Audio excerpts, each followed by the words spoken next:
About something that I think it's a simple yet elegant solution for what's really becoming a popular item. The Starlink satellite internet system just released that you can go mobile with it, which is such a great boon for the folks that are out traveling the world and exploring new spaces and still want to be connected to the world. And that's a great thing, but how do you transport that thing around? And I think we've got a solution here that I think will really work well for most folks out there. It's simple and elegant. Like I said, we're using a AluBox 42-liter case and one of the AluBox Rumex 42-liter case divider systems to put all of this gear safely, securely, dry, dust-free, in a nice secure box for you to transport. So let's take a look at how all this comes together and see if this works for you. So the key components that we have here in the Starlink system that we need to put away is one, the receiver, which is fairly sizable. We have the base that it comes with, and that's going to be unique in there. Cables, of course, there's more cables than this that are involved here, and then the transmitter for the Starlink itself. What I've got over here is one of our Rumex 42-liter divider systems and all its components. And of course the case, and I threw in a simple neoprene bag and a mesh bag for cables. And I'll show you how that all goes together here in just 1 second. So let's move on and see how we make that case work for us. So first what I'd like to do is show you the pieces out of the Rumex system that we're going to use to build our storage box here. These are the items that come with the Rumex set. There is a floor panel that you can either put down with adhesive, peel and stick, or leave it alone. I typically leave it alone. There is a top panel that goes in the lid right here. And you can either put that in the lid, or what I've chosen to do is to get one of our extra egg crate foam lid panels and put that in up here at the top as well. And that will give more cushioning as the top is closed to hold things in place. There are two panels that are the perimeter that we're going to be using, and one of 4 pieces that come for cutting up and dividing into that system. We're not going to do any cutting here at all, which makes it really easy. And out of the package of pins that we have to hold it all together, we're only going to be using 2 of those pins.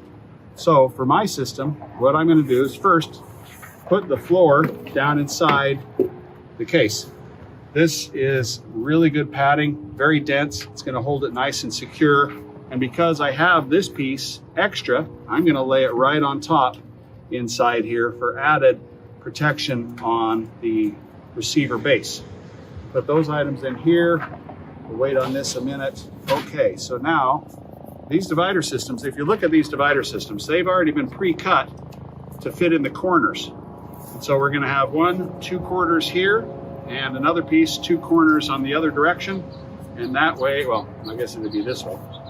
The corners will connect. We'll show you how to do that. So I take that piece, slide it right here inside the case down in the base. Take the other one, the opposite direction. The edges match up together and the corners. Get this one over here. Put this in place over here so that wedges up. And this is where our 2 pins come in. If you notice these stainless steel pins, one side's a little bit longer than the other. That helps with securing them in place one side than the other. These go down in the corners. So the corner goes down in here in place like so. Take the other one over here. Start one side. Start the other side.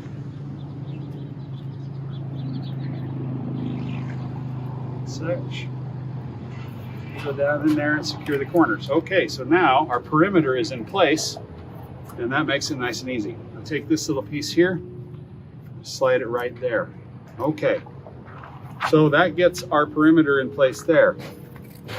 This is now going to install right up in this location here. Let me show you how you do that.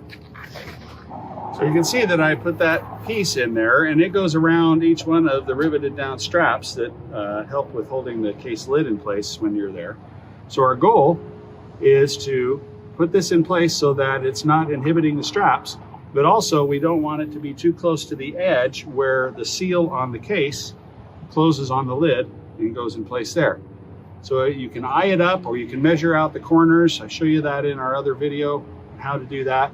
But what I'm going to do here is I'm just going to eye it up a little bit.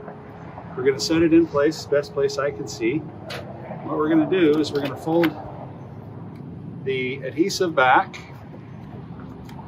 from the corner, if I can get it here.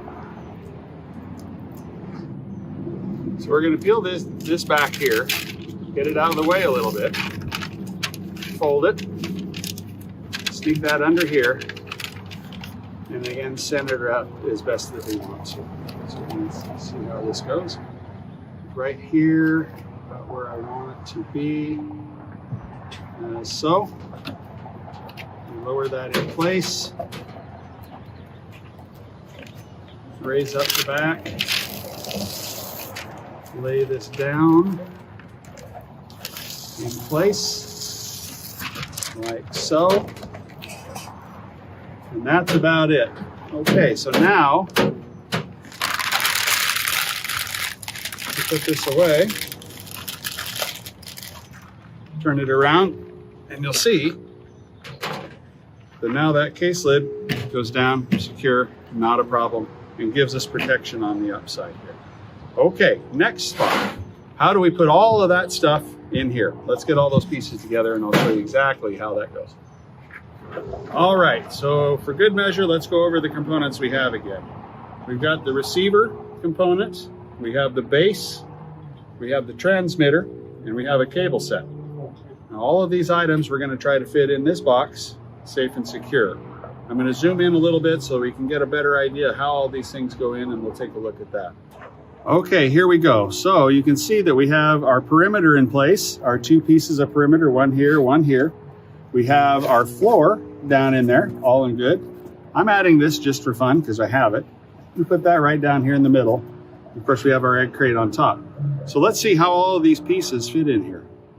Now, first thing we're going to do is we're going to take our receiver, slide it in, and slide it right down in place. Now, for it to get to this level to fit in here, each time you put this away, you need to go to the stow mode, which will assign this position on this receiver as the most compact it can be. So now that fits down in the base there, nice and well, quite honestly. I move it all the way that way as I can to get it into that location. Awesome. The next thing that we do is we take our base here, and it's so tight that what we have to do on this side is take this side of the wall set and raise it up just a bit.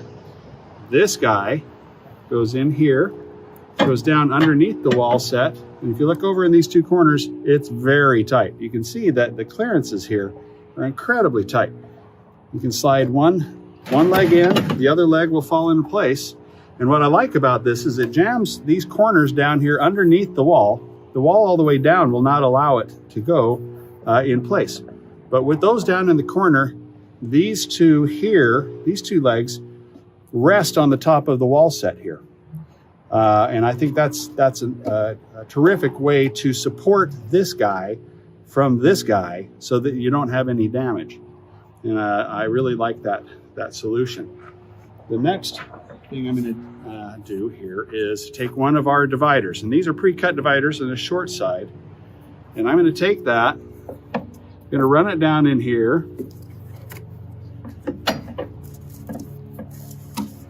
and I'm going to raise the back legs up just ever so slightly to wedge that in position. Okay, now that gives clearance and padding between the receiver and the legs so that we're not damaging the back of the receiver at all in that position. Okay, so now that's in tight, this is in tight.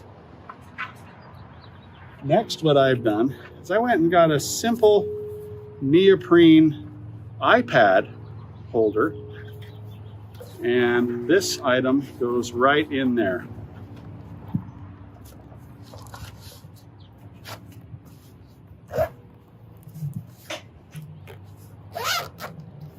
Couple ways you can do this. One, simply put it there and it'll be okay.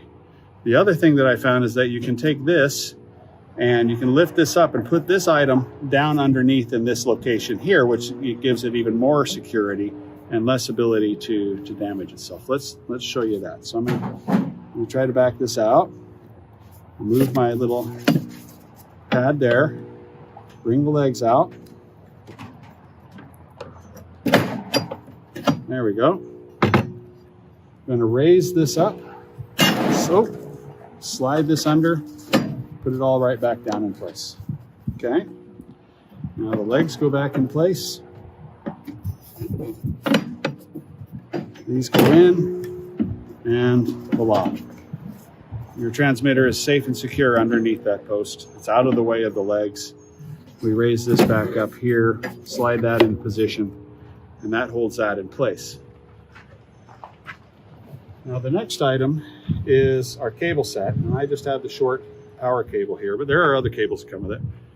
I got a simple mesh bag, and you can use anything you want to hold all these things. That's perfectly fine, whatever, even another neoprene bag or what have you. But I have this little mesh bag. This holds the cable in place, and as you see down in here, there is plenty of room in here for all sorts of other cables. If you got extension cords or a longer cable or the other cables necessary for the Starlink, all of that fits in there nice and secure, and you put the lid down and you're good to go. It makes it very nice. This comes down and just lightly touches here, so it holds it down in place.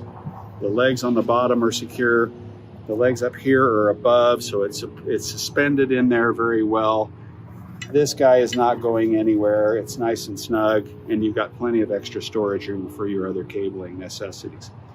I think this is a wonderful solution for putting away a Starlink to transport anywhere on the planet you want to go.